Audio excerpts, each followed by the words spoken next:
Welcome to the Sales and Marketing Playbook Unleashed, the premier podcast for innovative growth strategies, hosted by two seasoned experts. Meet Evan Polin, the president of Polin Performance Group, a master in sales coaching with over 2 decades of experience. Evan is not just a consultant, he's a force in sales, focusing on mindset, planning, and skill development. He's also the co-author of Selling Professional Services the Sandler Way. Joining him is Craig Andrews, partner and CEO of Beholder Agency, an expert in growth marketing. With 20 years under his belt, Craig blends marketing creativity with strategy to propel businesses forward, making Beholder Agency a leader in effective marketing solutions. Together, Evan and Craig are here to share their wisdom on winning strategies, best practices, and transformative insights that will fuel your growth. Get ready to revolutionize your sales and marketing approach right here on the Sales and Marketing Playbook Unleashed.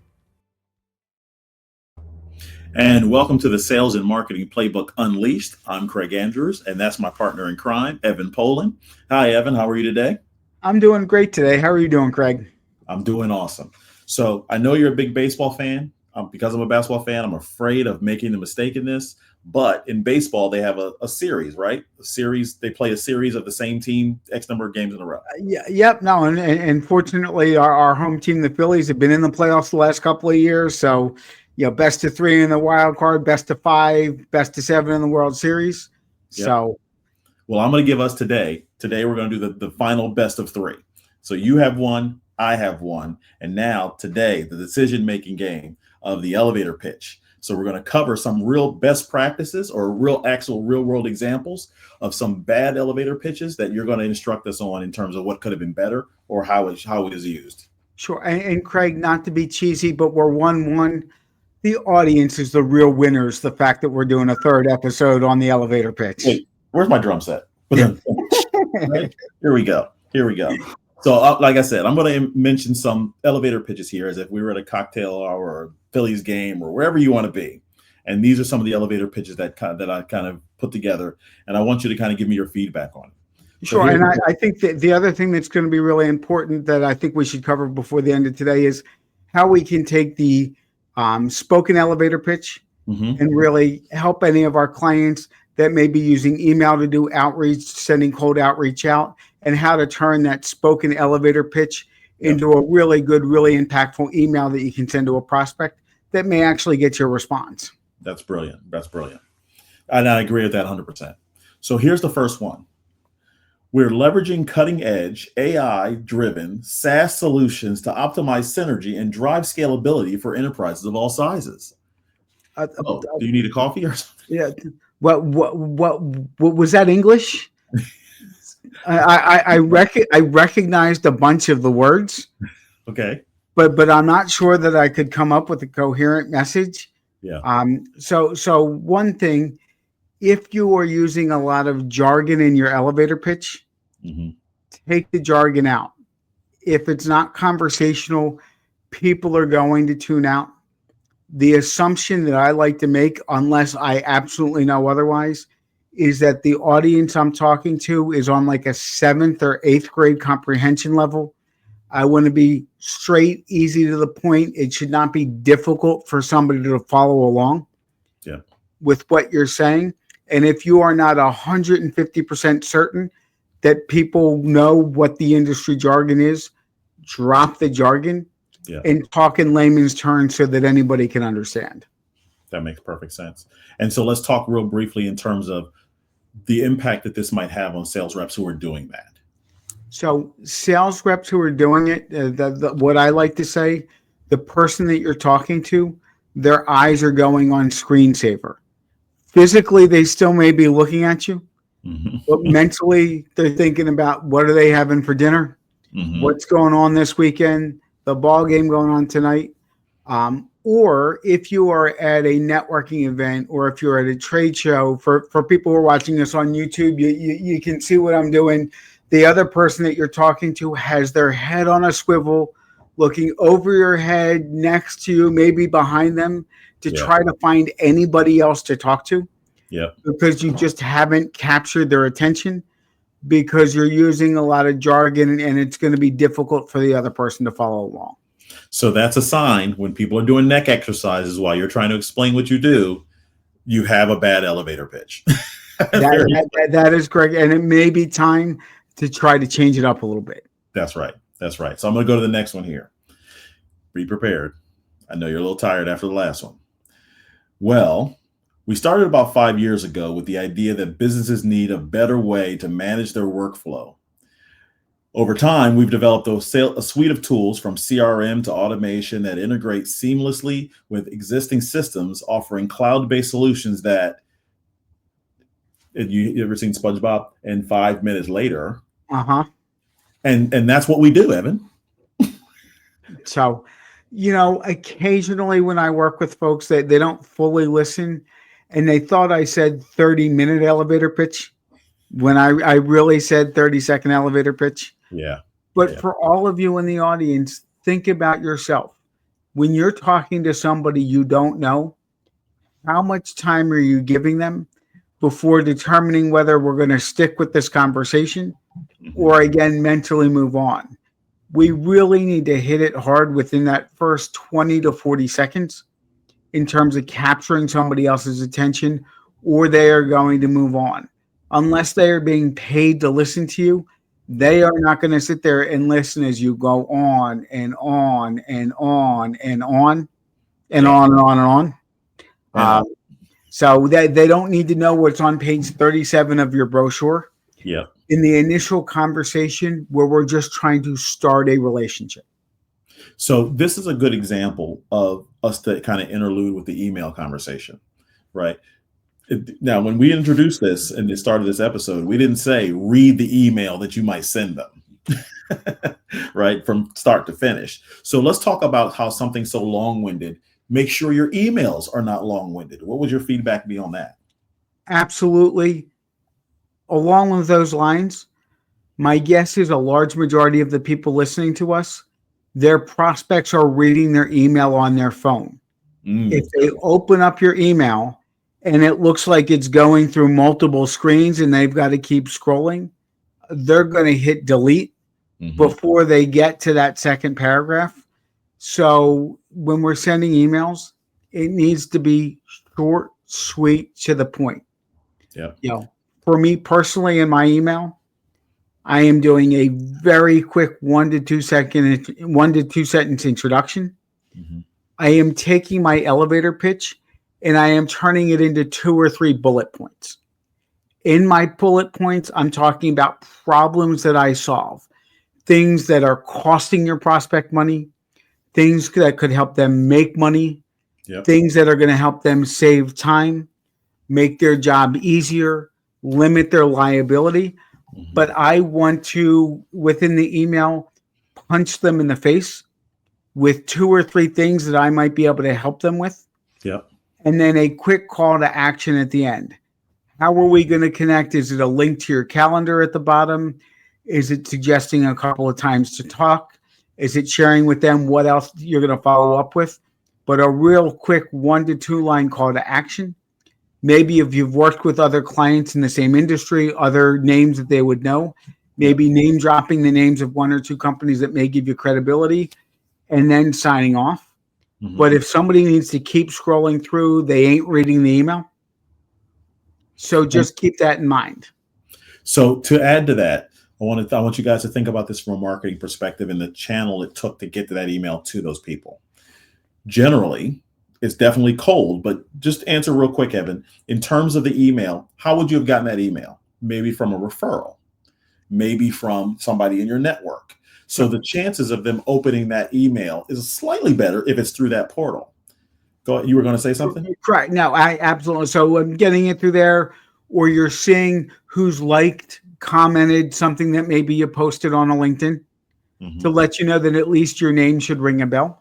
The other thing I will say, and this will tie into things that we've talked about in other episodes, things that we'll talk about in future episodes, but I am also trying to copy my CRM when I'm sending that email out so that I can actually go back and look and see, was the email opened?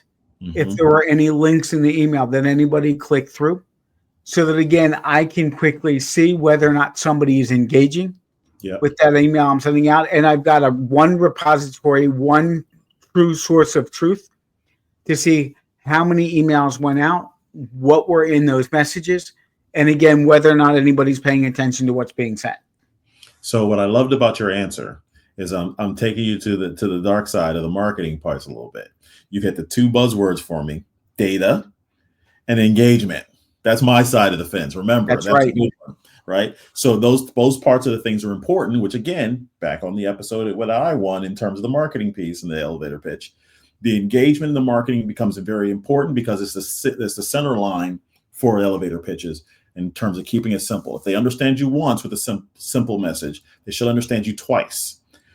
Last point to the emails is that if you have an email combined with a phone call with the same elevator pitch, there's a greater chance that they understand the second message more than the first, which is why it's important to make sure you combine them. We might suggest to a client to be in a position that either you email them, get the interaction or the engagement, then follow up with a call, or flip it. Either way. And right now there are 3 or 4 different clients that I'm helping them with their kind of multi-touch outreach campaign. Mm-hmm. What I love to do after the first outreach is call. The 98% of the time when I'm going to get their voicemail, in their voice, I leave a message in the voicemail. In the voicemail, let them know that they're getting an email, and then immediately send that follow-up email. So there's that 1-2 punch that is going to help to make you more memorable and maybe catch them a little bit more because you're hitting them in a couple of different modalities, a couple of different medias. And so you give a little tell that you're from Philadelphia. You know that, right? Talking about punching somebody in the face. That's twice you said punching somebody in the face. That's kind of a Philadelphia thing. But anyway, I won't go into. And I'm feeling particularly peaceful today. So, so moving on, we're going to go into our third and final, because I think you guys are kind of getting the point. We're going to go into our third and final elevator pitch here, which is wonderful to the sales director, the sales director's ears, and it reads like this. We have a powerful CRM with real-time analytics, automated features, lead scoring, pipeline tracking, AI-driven forecasting, customizable dashboard, and integrations with over 100 platforms. Why is this bad? Me. Let me just list out everything that's on the website, everything that's in our catalog. Mm-hmm. There is no value that we're sharing in terms of why the other person should care. We're just telling them all of the stuff we've got. We're not telling them anything about why they might care about it or how that stuff may have a positive impact on their business or them personally. Yep. And if I don't care, then I'm not paying attention and I'm probably not engaging. And the first thing that usually, and again, from a marketing side, the first thing that usually comes up in something like this, which we all know is software, which is it's a marketing tool as well as a sales development tool, is sell me the features and benefits, which instantly means it must be incredibly expensive, right? So that's already a turn off. That means I'm not trying to pay tons of money. I'll never use all those features. So never mind, buy, click, hang up, next, right? So that's the type of effect that this elevator pitch can have if it's not delivered appropriately. Just for the cases we kind of settle off on these examples, what would be a better way? I'm going to pull your brain here a little bit. What would be a better way to sell a CRM that they're trying to pitch across here? So the better way, and first I want to give a more concrete example, then I'll get back to the CRM. Craig, again, for those of you watching on YouTube, do you have one of these? Do you have a cell phone, iPhone, Android, something like that? Absolutely. If your phone were to break right now, not be usable, how long would it take you to go get that phone fixed or go get a new phone? If you couldn't get emails, you couldn't use it as a phone, you couldn't look at your calendar, how long would it take you to get a new phone? We wouldn't even be on this podcast. Yeah, well, you would start violently shaking and you would be at the store as quickly as possible. That's right. That is a problem. I've got a phone that doesn't work, that I can't use. My entire life is on there. That's a problem. I've got to fix that problem right now. Good example. New phone comes out. Brand new phone, can't get any discount, get it at full price. AI is a little bit better. Maybe the camera's a little bit better, more memory. Mm-hmm. Are you going out and getting that phone day one? Maybe. I have a hardware and a software rule, but not everybody does. Most people do.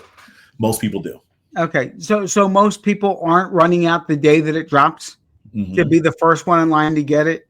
Most people, okay, well, I'll wait till my phone plan's up so I can for free get a new phone or. But most people aren't. But when we try to sell on all of the features and benefits, the CRM system, it's a little bit easier to put the data in. It interacts a little bit better with what you've got. Yep. That's not going to prompt somebody to take action. But if you say, hey, we help companies who are sick and tired of leads falling through the cracks, feels like they're working 5 times harder for their outreach and they can't quite measure what's working, what's not working. Yep. If we get to something that's costing somebody money, they think that there's real opportunity. Now that, geez, no, what, we're having 2 or 3 of those problems. Yep. How can you help us with that? That's when people are going to want to be interested in learning more. We talked about it in the previous 2 episodes. The purpose of the elevator pitch, not very many people listening to this podcast are going to close a piece of business in the first 30 seconds. We want to get somebody interested enough to want to talk to us for the next 5 to 10 minutes. Hmm. If you talk about problems that the other person may be running into, they're going to want to learn a little bit more about how you might be able to help them fix those problems. That's right. They're going to, if you're just, hey, we do this and this and this, that's nice, and they're probably going to move on to the next. And then what I'll tell you is that as you're speaking there, it also jarred me to sit back and think about a moment. Even if the person you're speaking to, that problem doesn't solve, we all know people who might have that problem in another space. They might be a referral partner for you. And so, again, we're demonstrating to everyone here the power of the elevator pitch and the simplicity that it may not be your problem, but they may know somebody who has a problem that you can help. And thus, you're tying together the people between their network and your network and themselves, and just from a good, simple, clear elevator pitch so they can understand it. Listen, we just signed a new contract with said provider, but we can't help you. But I know a guy who actually has somebody who has that problem. Right. How valuable is that from your perspective, Evan? That is incredibly valuable. You and I were at an event together yesterday. I spoke with somebody as they walked in the door. I asked how things were going. The person said, "Oh, having this kind of challenge. Hey, I'm commuting to this one market. I'd really like more customers, and in my home market." Yeah. I was like, "Oh, well, sometimes I find that people run," and I mentioned 3 or 4, and it was in the response. The next words out of this person's mouth were, "When can we talk?" Golden words. That's what you want to be able to elicit from that real quick. And again, I couldn't have spoken for more than 20-25 seconds. Yeah. When that person said, "I need to talk to you. When can we talk? When can we jump on a call? By the way, can I pull in this other person from my company into the conversation?" Yep. That's in an ideal world. That's the kind of response that we want. And also keep in mind, and Craig, you kind of alluded to this a little bit before. We talked about this in the first episode of the elevator pitch. Our job is to separate people into one of 2 piles, suspect or prospect. If Yep. I can also very quickly get somebody to say, "Hey, I've never had this problem. I can't foresee a situation where I would run into this issue." Okay, great. Next, I can disqualify that person. I can put that person into the suspect category. Yep. One of our joint clients right now is at a conference where there's over 100,000 people. Mm-hmm. I'm quite sure they're not going to be able to talk to all 100,000 people in that 3.5-day conference. If I can quickly disqualify someone and move on to the next conversation, that's a win as well. Absolutely. There's nothing, you cannot get time back. I think that's one of the phrases you told me. You cannot get time back. And if you're in a position where you're wasting time on suspects, they're not sure. What's the word you use in terms of price shopping? What was the term you used? Tire kickers. Scope, something with the scope. Price scoping. Yep. I think it is, right? Waste of time. And actually, this is a good little interlude into the guests we have coming up.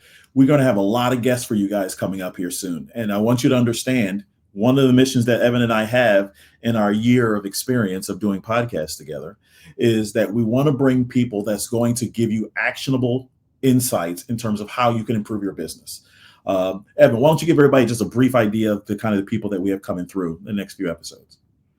So we've got a lot of great guests coming up in the next couple of episodes.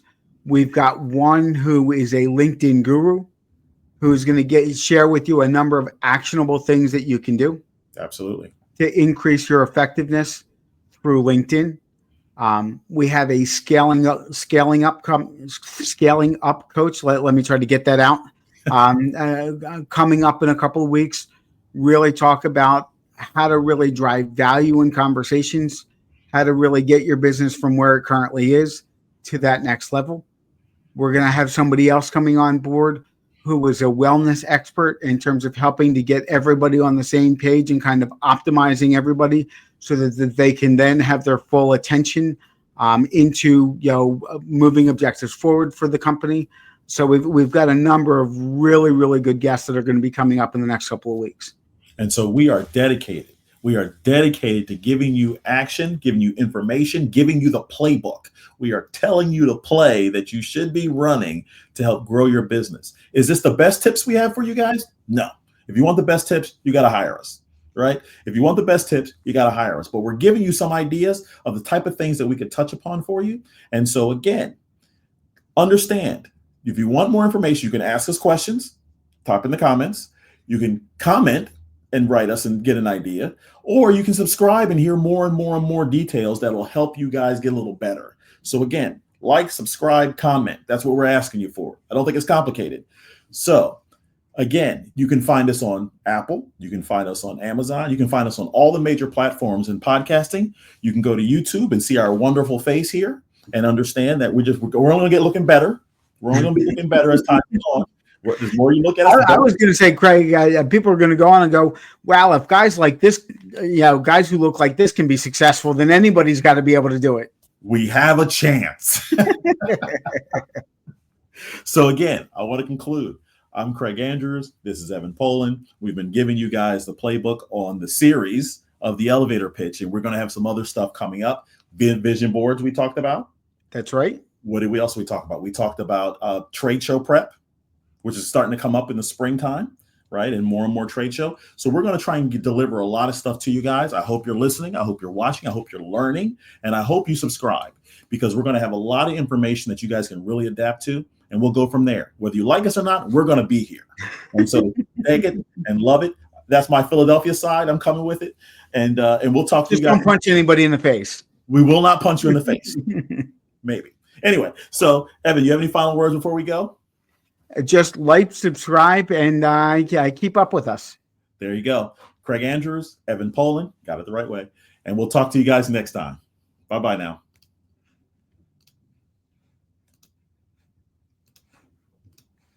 Now we're going to go. Bye-bye.